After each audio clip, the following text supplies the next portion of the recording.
Lawmakers now have just a day left before the deadline Saturday to vote on the government's budget for next year. They're expected to continue talks through the night to reach an agreement, but it's not at all clear they'll be able to do that.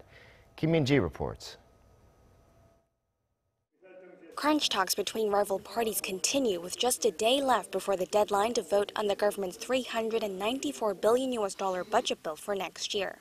They've been engaged in grueling negotiations for the past few days, trying to find common ground over the contentious areas, the creation of jobs in the public sector, and subsidies to cushion the fallout of next year's minimum wage hike.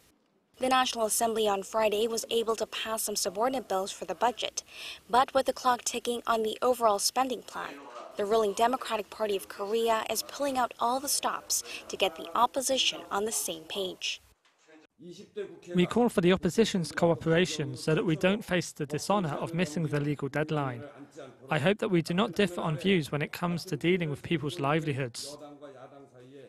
While the main opposition Liberty Korea party says it will contribute to efforts to meet the deadline, it added that will be impossible without concessions from the ruling bloc, especially in regards to pumping out public sector jobs.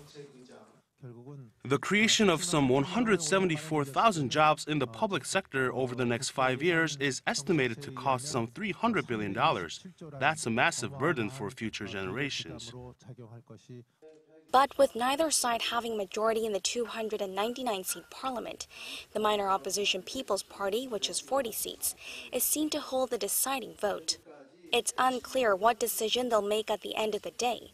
However, they are more or less of the same stance as the Conservatives when it comes to increasing public sector jobs, saying it will lead to a national crisis.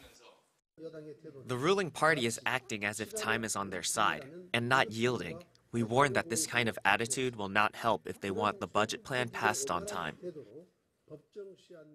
Should the parties fail to meet Saturday's deadline and negotiations persist beyond this year, the government has to draw up a provisional budget that can only be used for mandatory expenditures.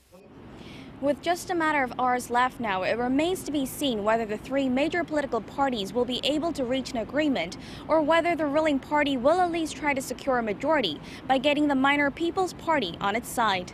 Kim Min-ji, Arirang News.